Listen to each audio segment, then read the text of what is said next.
Hi, I'm Veronica Vance. Coming up, we explore the new Driving America exhibit at the Henry Ford. Check out the Ferndale Blues Festival, and then we hang out with the Detroit Derby girls, so stay tuned. Production funding for this program was made possible by the Detroit Metro Convention and Visitors Bureau, driving tourism growth in Metro Detroit since 1896. More information is available at visitdetroit.com.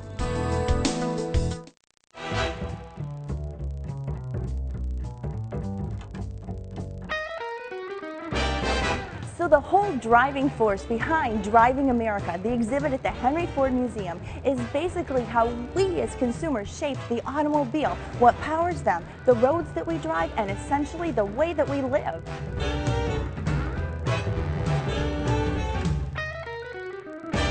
So it's just mind-boggling when you think about how much the car has impacted our lives. I mean, it even affected the way that we went on vacation. So this is a hybrid before hybrids were cool. This was built in 1916, and this coupe ran on both gas and electric.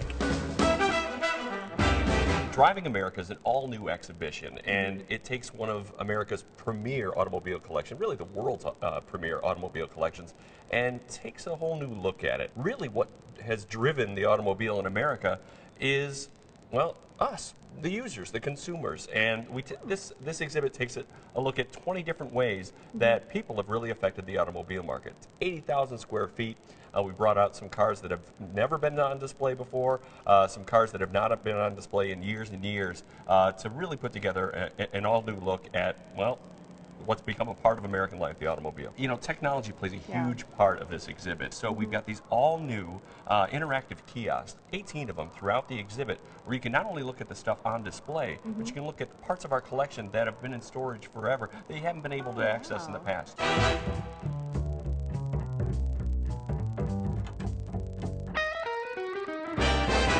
Sort of starts here at the beginning of the timeline. This is where the story starts. Well, the timeline's a great place for people to get an overview of all the stories that we tell. And Henry Ford Museum's always been about innovators. This theme of innovators sort of coming up with new stuff and then seeing what the public is willing to buy starts right at the very beginning, because an early debate that's actually 100 years old is, what are automobiles going to run on? And it's kind of the same question we're asking ourselves right now. Really? Is it going to be a gasoline-driven engine like this car here or the Duryea, or an electric car like the Columbia right here? And another leading technology at the time was steam. There were steam automobiles. This is all from 100 years ago? Yeah, the same debate that we're having now. There were even dual-powered cars, which we would consider hybrids at the time. So this exhibit also does a good job of sort of showing that, well, what's old is new again, and a lot of the story sort of repeats itself. That's right. I thought the Model Ts were black, and this is red. Right. Well, first of all, we're really excited to have a Henry Ford-focused automobile exhibit in Henry Ford Museum. Now, about the color. Yeah. So this is a 1903. This is actually a Ford Model A. Now, it's not the Model A most people think of. That's the one from the late 20s, early 30s with the rumble seat. Yeah. But the first car he ever came out with in 1903, when Ford Motor Company was formed, was this, a Model A. And you could get cars in a variety of colors, but eventually you start moving to this. This is a 1914 Model T, and it's black. Henry Ford figures out that, well, you know what? Black dries quicker, and it takes time to change colors, so he's going to produce them all the same color to bring the cost down. He put America on wheels by building these things faster and cheaper, so anybody could afford them. So this is another new aspect of the exhibit that we're in, the Texaco station? That's right. So the Texaco station has been in Henry Ford Museum before, but like I said, there's an all-new level of access to this exhibit that we haven't had in the past. And, well, here's a good example of access. The door is open. You're allowed to come in, and we've got it set up as a great kids' hands-on area where they can try their hand at repairing the car behind me with tools and be able to check the oil and even change the tires on this little car. How much fun!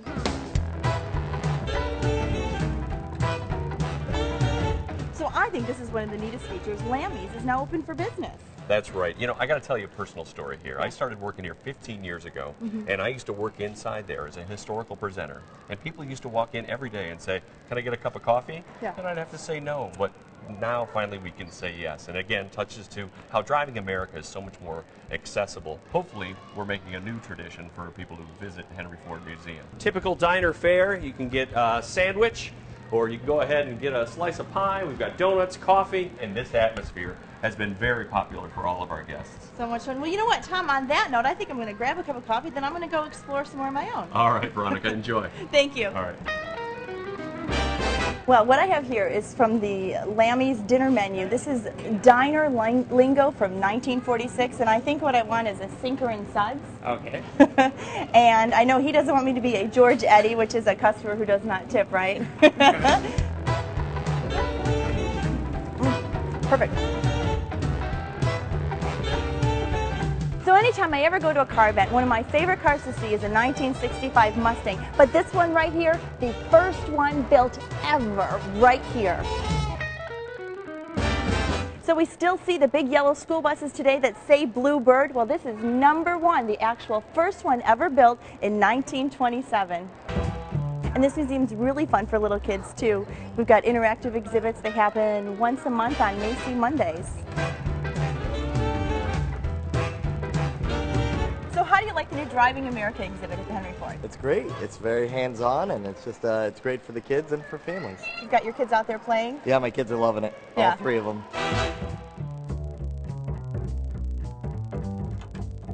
Now, what's significant about this car behind me, it's called the 999. Now, this was Henry Ford's race car that he built. And what this race car did, because it was winning races, was garnered Henry Ford notoriety to get investors to put their money into Ford Motor Company.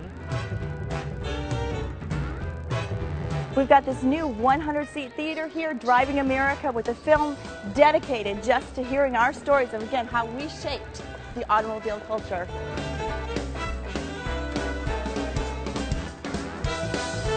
This is a great movie. It's got the old-time music, all these great old-time film shots, kind of mixed in with some of the new, just tying it all together, how history repeats itself. So something really innovative about the Driving America exhibit is that you can get these My Collections cards. Now they're free, and what you do is you find one of these 18 kiosks throughout the exhibit, you put it on here, you enter in your information. The Henry Ford has over 26 million artifacts. They can only put 10% out on the floor at any given time. This gives you access to thousands that are not on the floor. You can save it to My Collections, save it onto your smartphone, pull up some of these things, send it home so you have this right on your home computer. Now I'm going to test drive a Model T. Start the engine. Here we go. Uh-oh, herd of cows ahead. So we've got a shift. So what do you think about the Driving America exhibit? It's amazing. We are so glad to be able to see it for the first time since they've reopened it, and it's so hands-on. It's great for little kids. Well, there you have it. The Henry Ford has done it again with their Driving America exhibit.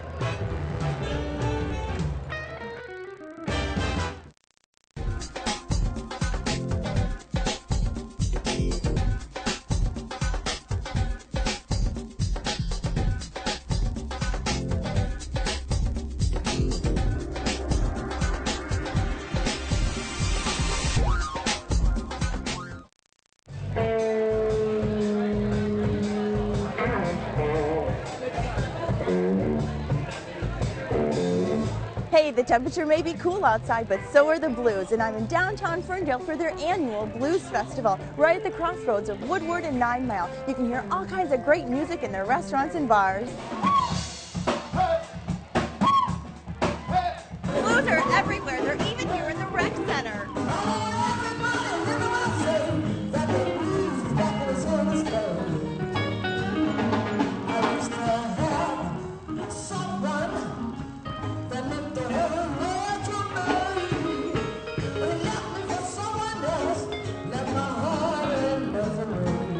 Craig, you are the man behind the Ferndale Blues Festival. Oh, you're well known all around it. Yeah, it's a fun time of the year. We started this 11 years ago, and for a number of reasons, you know, we wanted to keep the blues alive in Metro Detroit. We should have a big blues festival in the Motown, I think. We wanted to raise money for charity. We have a great nightlife, and so we organize with all the clubs, the restaurants, the library, the community centers, and we bring music to the town for 9 days straight. That is so awesome. And it's just a small donation, but then all the money goes to charity, correct? We've been raising, over the last 11 years, we've probably raised well over $150,000 for two charities, AIDS Prevention Education and Ferndale Youth Assistance, that helps at-risk kids throughout the district with all sorts of programs in camp.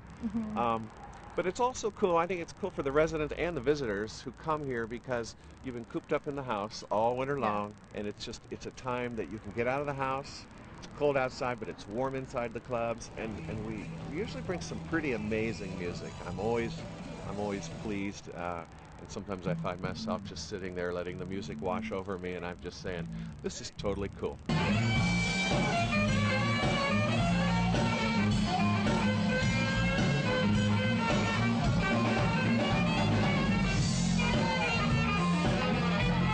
You know, when we first started this, we had 5 or 6 clubs. Now, Dino's, which is the anchor of the Ferndale Blues Festival, every year he wins the Blue Pig Award, which is the famous award that for who raises the most charity. He puts on the Blues Barbecue, which is extremely popular. But places like Como's, House Bayou, which is a bluesy New Orleans place, they've always been part of it.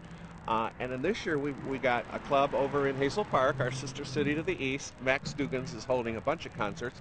And then our sister city to the west, Royal Oak Charter Township, as you know, had some really good music earlier this evening. We have events that kids can go to.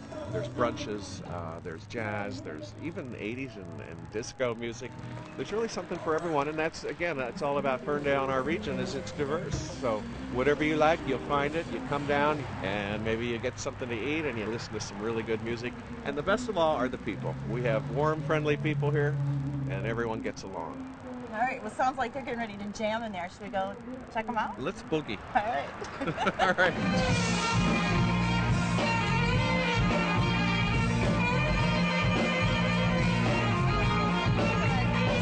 All right, so Dino, the man himself. So tell me, why do you like to be part of the Blues Festival? You know, the Blues Festival in Ferndale is something that happens every year.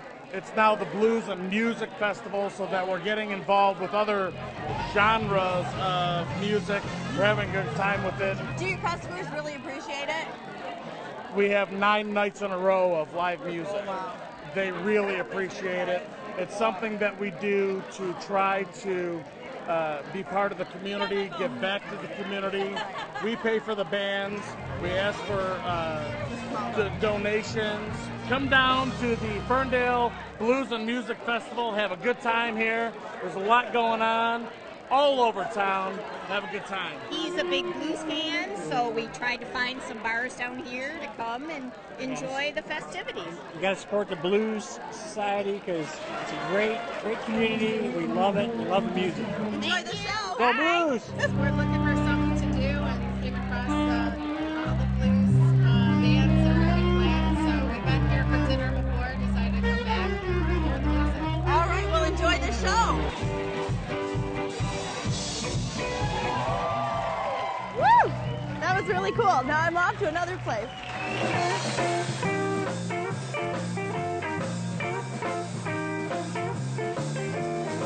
Well, here we are in Como's. It's a Ferndale landmark. They're serving up some great pizza and some cool blues.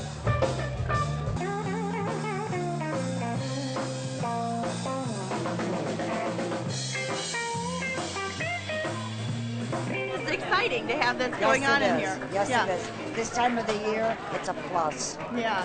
Well, you've got a great band here. Howard Glazer. Howard Glazer, they're really great. Yes, they are. Do you guys have live music here quite a bit? Yes. Then? You do? Every other week. Every other week. I mean, Otherwise, we have a disc jockey. okay, and then for the Ferndale Blues Festival, you devote 9 days to all blues music. Blues. Oh, that's awesome.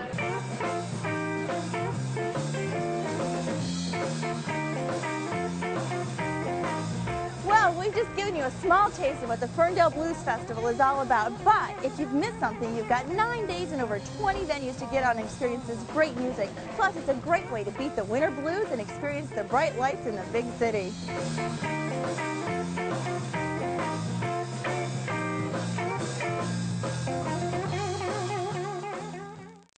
There are plenty of things to see and do in Metro Detroit this month, and our calendar of events is up next to point you in the right direction.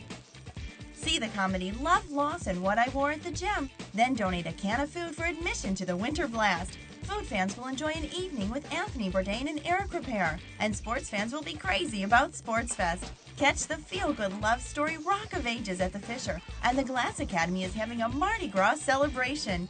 Get ready for the great outdoors and lakefront living. Then have a blast at Shrek the Musical. The Autorama has everything for custom car-crazy fans, and Rochester's Fire and Ice Fest has moved to February. Shipshawana on the Road brings the outdoor market to Warren, and the romantic musical South Pacific comes to the Fox. Dog lovers head to Cobo to be entertained and educated, and train enthusiasts head to Warren for a fun afternoon out. To learn of any changes, log on to visitdetroit.com or call 1-800-DETROIT.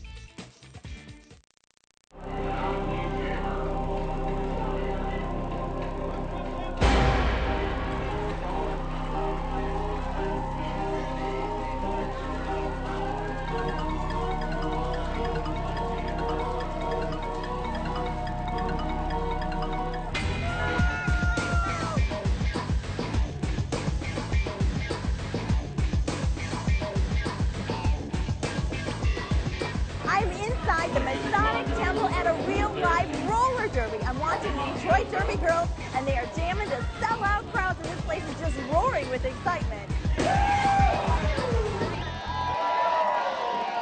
How many girls are on a team? There's Usually between 14 and 17 or 18. 14 and 17. Now, how many are out on the rink at once? 10. There's 4 blockers and 1 jammer on each side. You girls out there getting hurt? Well, it's full contact. Okay. So it's similar to hockey. It's not staged like wrestling. So you can have full body contact from your shoulder to your elbow, and then your entire hip, and most of the side of your body is there.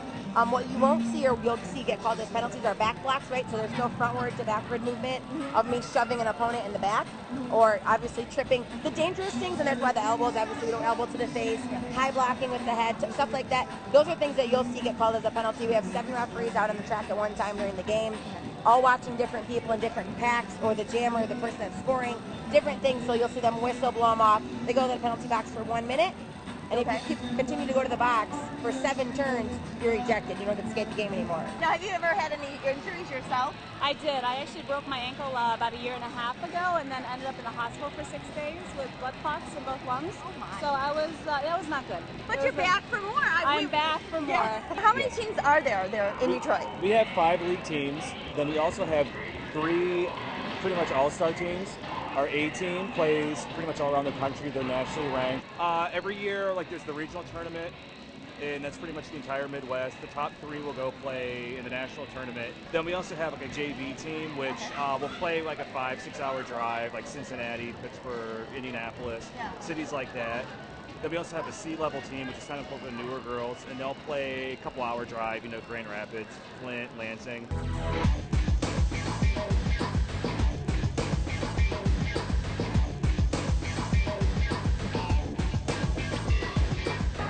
Lovely Muffy Mafioso. I love your name.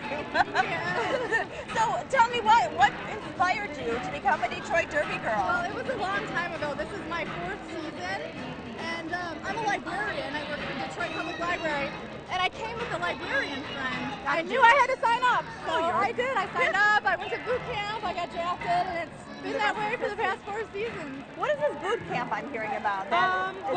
Now how we do it, we have a weekend course called Derby U, and it's 2 days.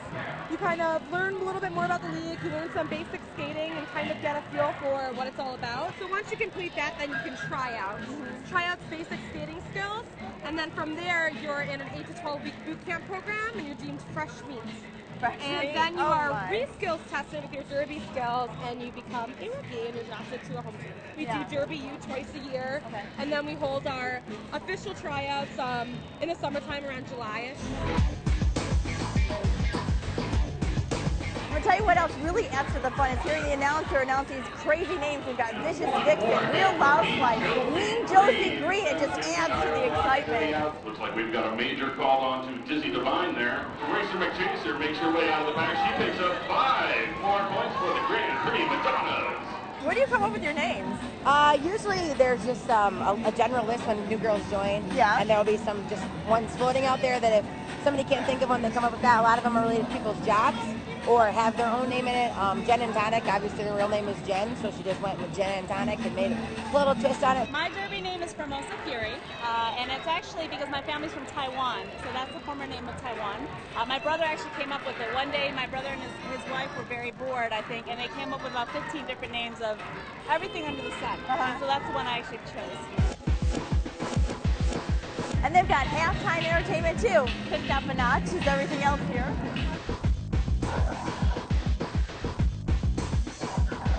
One of my friends that I grew up with, we moved up here for graduate school from Georgia, and she got into it, and I just started following it ever since. I'm hooked. I mean, yeah, the WNBA, but they can't hold a candle to women's roller derby. It's just amazing. I didn't know it was so family friendly and really kind of awesome. It's a good time, and I'm enjoying myself a lot. What brought you guys down here to the bow? Racer. Racer, she's good. You're her fan. You're a fan. We're her favorite fans. She can control herself. She's in charge, and she knows how to work with everybody. She's very good.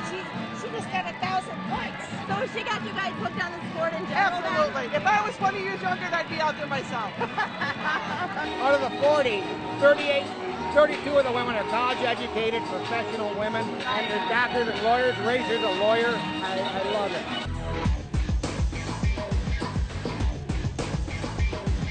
So we have a bout is considered 2 30-minute halves, and then we'll have intermission usually at the halftime entertainment. So in those 30-minute periods, there's what's called a 2-minute jam. Okay. It can go for a maximum of 2 minutes. What will happen is there will be 4 blockers from each team that start up here by this line. Back about 20, 30 feet is the jammer line. There will be a jammer with a star painting on the side of their helmet, one from each team. The whistles will go and start the game, start that particular jam, and the whole point is to get your jammer through, simultaneously stopping the other jammer. So I'm purple. I will all day today be trying to help the purple jammer and stop the black and orange jammer. Okay? So once the jammers break through the pack for the first time, every time after that they pass an opponent, they get a point. See what the most points wins. To actually compete in front of so many people is actually really quite amazing. It's thrilling, it's nerve-wracking. I feel like I'm going to throw up every single time. I've been doing this for 3 years. I still feel like I'm going to throw up, but it's in the long run, it's actually a lot of fun. So are you guys all friends outside of this, even though you're competing teams? They are like the coolest girls I've ever met in my life. You know, like just we're all different. Like I said, I'm a librarian. There's a doctor on my team. There's housewives. There's just like all different kinds of girls, but something about them is like different than anybody else, and it just brings you all together, and you just have this camaraderie. So so right now I hate the Grand Prix Madonnas, but I'm gonna do my best to slaughter them. But after the game, we're all friends. You're all friends. Go and have a drink together. Hey, cheers.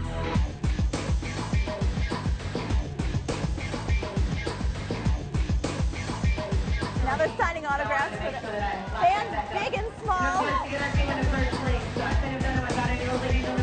If you're looking for a cool, hip, yet totally friendly night out, you've got to come to the Masonic Temple and watch the Detroit Derby girls strut their stuff.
Well, that's our show. Thanks for watching. I'm Veronica Vance. And remember, if you'd like more information on any of the places we visited, log on to visitdetroit.com. So until I see you next time, go out and explore on your own and discover the D. To learn about discounts and special offers for featured attractions, plus how to get copies of Visit Detroit magazine, click on visitdetroit.com. Production funding for this program was made possible by the Detroit Metro Convention and Visitors Bureau, driving tourism growth in Metro Detroit since 1896. More information is available at visitdetroit.com.